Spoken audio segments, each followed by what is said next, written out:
Hello everyone. In conversation with ET Government, the Economic Times, please welcome Mr. R.K. Vishnoi, Chairman and Managing Director of THDC India Limited and NHPC Limited, two of the most renowned public sector undertakings of Government of India. We'll be talking to Mr. Vishnoi about various projects of THDC and NHPC, especially in the renewable energy space, and also the company's investments and projects in the state of Rajasthan. Welcome, Mr. Vishnoi. First of all, thank you so much for joining us in this discussion with the Economic Times, ET Government. And my first question to you, sir, is that you are CMD of two major organizations, NHPC and THDC. I would like to know from you that what are your strategic priorities and goals for these companies and for their future? And how do you see the role of THDC and NHPC in a broader context of now India's renewable energy goals and transition to a cleaner and sustainable energy sector, because you are doing a lot of work in this segment. So just your initial remarks on these questions. Yeah, very pertinent question, Karthik. In fact, by now you must have realized that we in our country have electricity which is good enough, to take care of our needs. We have to go beyond this. Beyond this, we have our own targets, to make this entire energy scenario green and clean. That's the next target. And we have already, kind of a trajectory laid down right up to 2030. Now, renewables is, of course, one thing where we are trying to do everything, both in THDC as well as in NHPC. But most important is that the entire portfolio, whether it is THDC or the NHPC, we want to make it an integrated green energy portfolio. So where we'll have all kinds of assets, which will be all green assets, like the hydro, the solar, wind, hybrid, and pumped storage plants, host of pumped storage plants, and then finally, of course, the green hydrogen manufacturing facility. So it doesn't stop just to the manufacture, the generation of electricity. It has to go right up to the manufacturing of green hydrogen. And then maybe we do what we want to do with that green hydrogen, maybe in the form of ammonia, or maybe as it is, we export the green hydrogen. So both the companies, that's the target, that's the ultimate goal which we have set. That the company has to turn into an energy company, electricity company, into an integrated green energy company. So NHPC, we have moved much faster because we have signed MOUs with many state governments for the development of pumped storage plants, which is an essential component to do this, what I'm talking. In THDC also, we have started with the state of Kerala, and already we have one PSP in the basket of THDC. So we will not think on now the other assets, energy assets like the thermal or something of that sort in both the companies. We will keep it absolutely green and clean energy company. So that's the ultimate goal. Right. Great to understand from you that you are having an integrated green energy system developing in the process.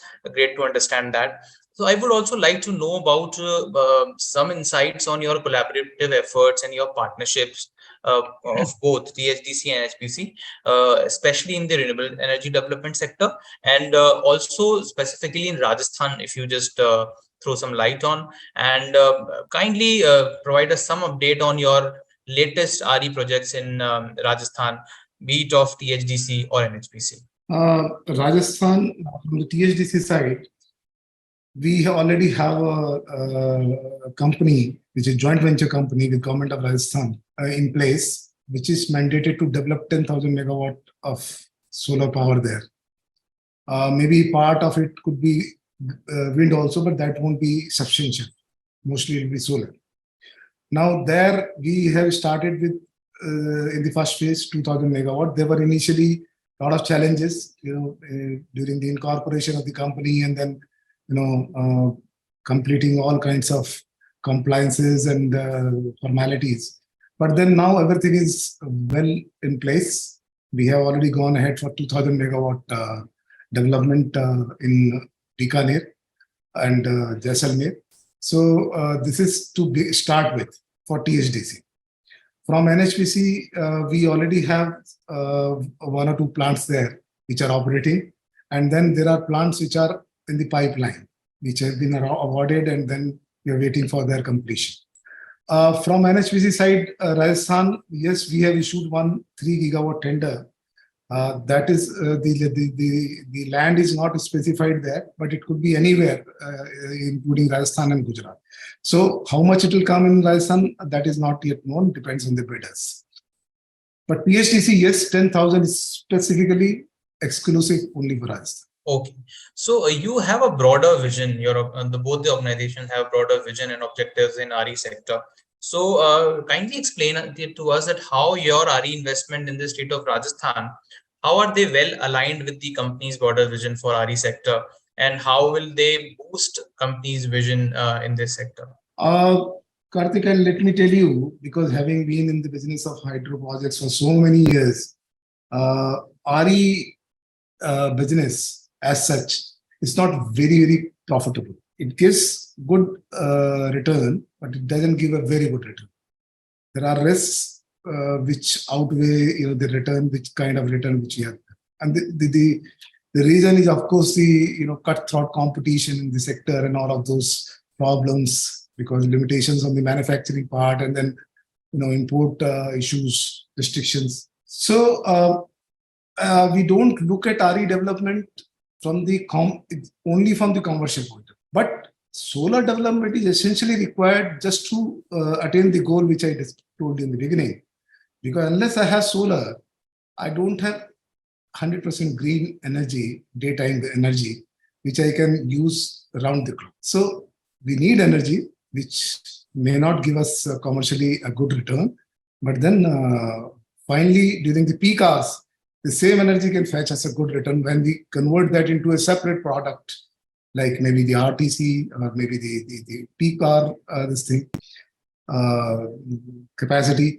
Also, once we have PSPs in hand, we can also have contracts of firm capacities, giving firm capacity contracts with directly to the industries.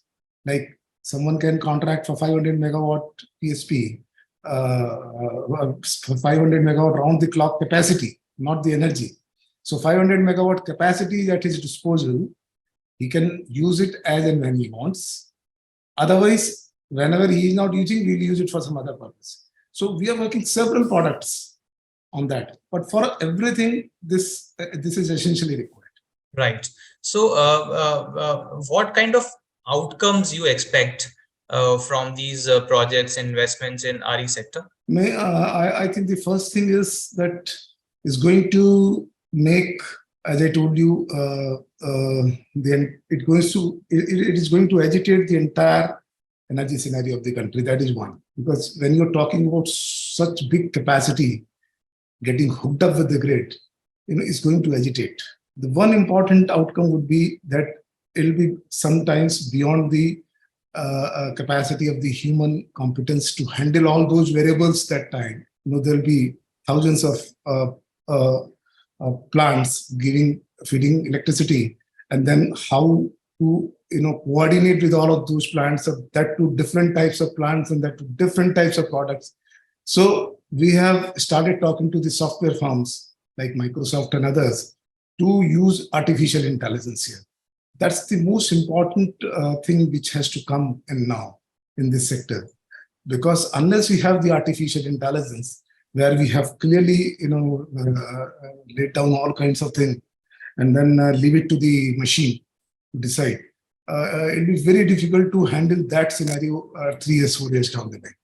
Capacity will come, because that's not an issue. Yeah, you talked about the modern technologies like AI and how you're using it.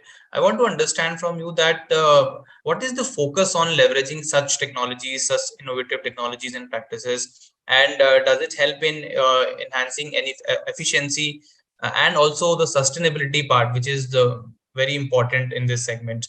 So to throw some light on that, sir. So there are 3 things it's going to do. One is, of course, it will enhance the efficiency, because what machine can do, It can, within seconds, it can compute all kinds of situations and find the best one, and then take a decision to go for the best one, which maybe human will take 30 minutes, 40 minutes.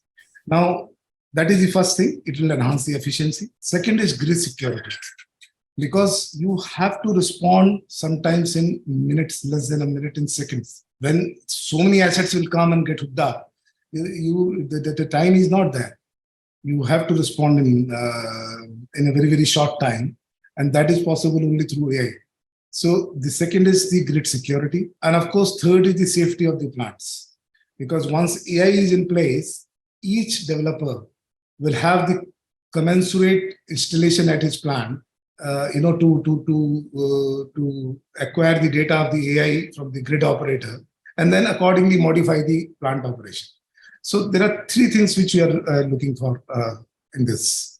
Right.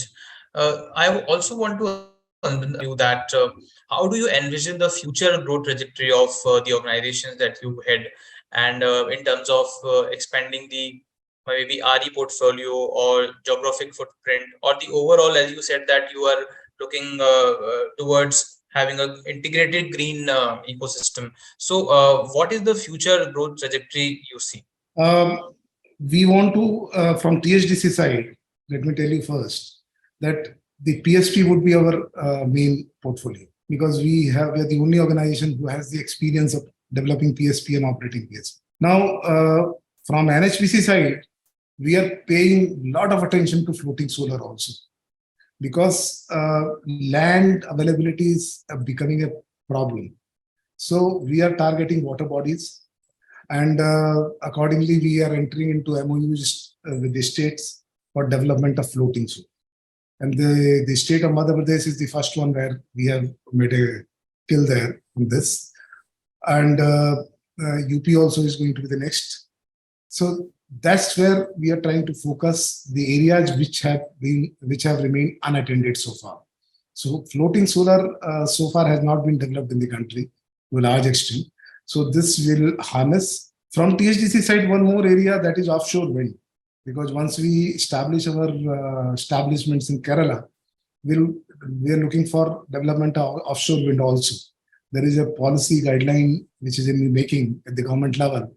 We're just waiting for that. Once it comes, then offshore wind is another thing for the THDC which will come. Yeah. Lastly, let me ask you, sir, you are heading two top organizations who are working tirelessly in the cleaner and greener energy, developing cleaner and greener energy ecosystem in the country. I want to understand from you that what kind of opportunities and challenges do you see in reaching those milestones in terms of clean and green energy? So far, we have made the target to match the 2030 target of the Government of India. And the trajectory which has already been released by the Government of India, we are also doing commensurate with that.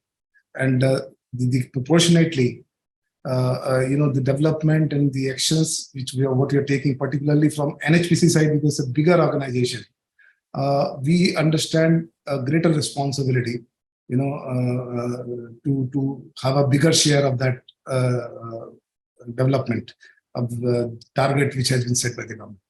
So 2030 is, of course, the last. Thank you so much, sir. I think here I would like to wrap up this interview. And thank you so much for sparing your time and joining us for this interaction.